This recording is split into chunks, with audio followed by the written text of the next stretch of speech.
From the Oklahoman, this is an OU update. I'm Jenni Carlson here in studio with Brooke Pryor, and we're working on short sleep, so we'll just admit it up front, and that's because Oklahoma and Florida went extra innings last night in the Women's College World Series, 17 innings to be exact, and it was the longest game, Brooke, in the championship series history in the Women's College World Series.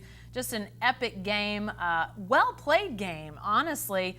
In your mind, what from this 7-5 Sooners victory, what's most underappreciated, and with all the numbers, all the innings, all the plays, what stands as most maybe underappreciated in the way this game turned out for OU? You know, in my mind, looking at all the things that happened, the box score tells us a lot.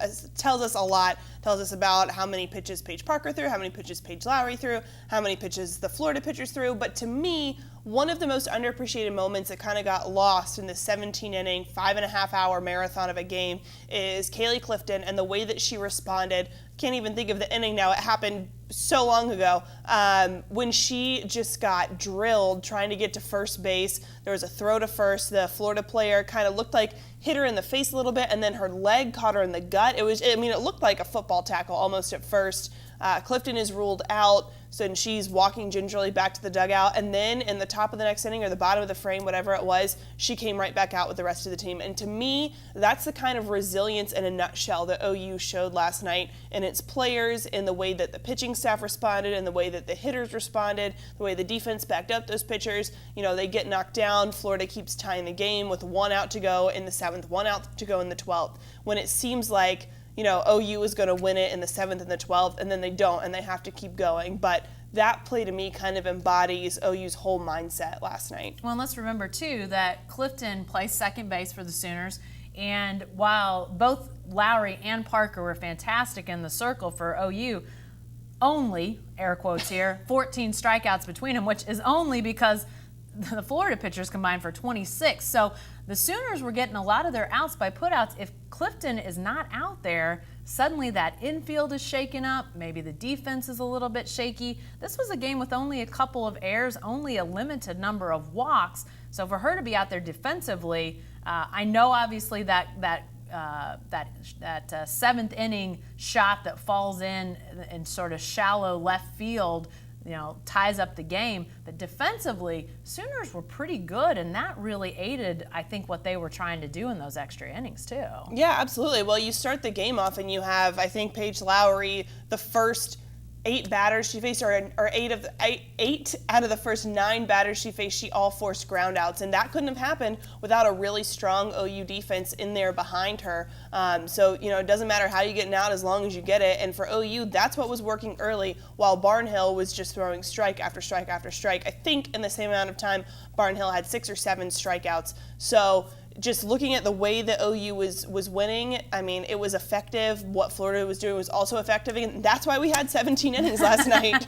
Yeah, lots of back and forth. You know, we've mentioned some of the numbers, Brooke. 17 innings, 5 hours, 28 minutes officially on game time, the number of strikeouts. Is there a number that, as you sort of dissected the box score, everything that happened, that stood out to you that either determined the game or was just really eye-popping after what we saw last night? To me, it's the fact that Paige Lowry threw 10 1/3 innings. You know, before tonight, I think her longest outing was about 8 1/3 innings, and that was she threw earlier in the postseason in the Norman Regional when OU was having to play these 5 games, and I believe it was either Parker or Mariah Lopez got a little shaky on the mound, and Lowry came in early, and then the game ends up going to extras. So after that game, she was sore. Patty Gasso said that she would not have been an option for the next day after the fact. And I think you look at what Paige Lowry threw tonight, or last night, it feels like it was tonight.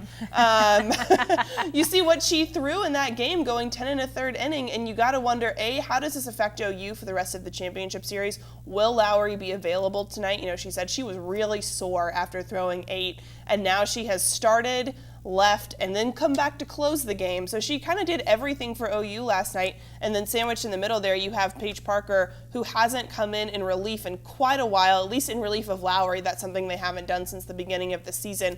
So I'm interested to see how that kind of affects the pitching staff going forward. You know, do you start Paige Parker, who obviously has the experience, but has essentially pitched almost 4 complete games in the Women's College World Series. She's been on the mound at some point in every single game. I don't think Paige Lowry is available tonight. I could be wrong, but my gut tells me that she's not. Or do you start, Mariah Lopez, who's a freshman, in a really big stage, but keep her on a short leash where, the minute that things start to go south, you pull her and then you put Paige Parker in. It's an intriguing situation that's going on. Well, and I think it mirrors what a lot of Sooner fans remember from last year in the Women's College World Series. Sooners get to the championship series against Auburn. Paige Parker has pitched every pitch through Game 1. They win Game 1, then they sit her in Game 2. A lot of people question, was that the right move? Well, we find out after the fact that they didn't really think she had much of anything left in the tank for Game 2. And if you go out and lose Game 2, suddenly you have nothing for Game 3 with your ace. Obviously a different scenario this year with more of a complete staff and more pitchers that Oklahoma feels like it could throw. I think interesting too, Brooke, as we look at the pitching numbers, is what is Florida going to do? They also have 3 arms that they've used throughout the year.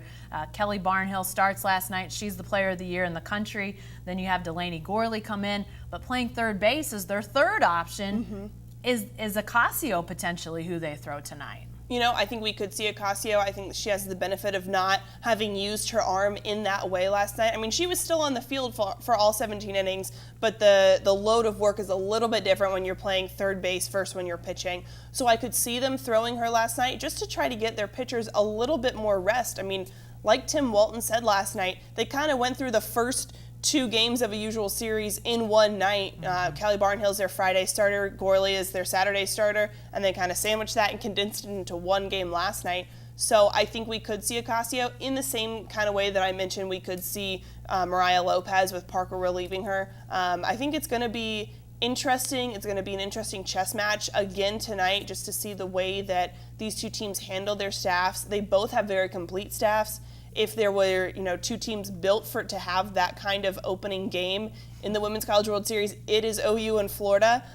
So I'm very intrigued to see how they kind of piece this together. Okay, Game 2, 7 o'clock Tuesday night. Key to victory for Oklahoma. Whew, man. I think fighting off that fatigue, making sure there aren't injuries, of course, but to me, I think OU has to get on the board early. And then whenever you do get that run support early, the pitchers have got to close it out. I mean, last night, OU got the run support that it needed and came within 1 out a couple times of finishing the game. So OU's pitchers just have to be able to get that final out, limiting the walks. A couple of the runs we saw that were scored when OU issued a leadoff walk or issued a walk in that inning. So keeping those unearned players off the bases, I think will be really important as well. You talk about scoring early. Let's remember, Kelly Barnhill hadn't given up anything. Florida hadn't given up an earned run in this Women's College World Series until last night, and she surrenders 5.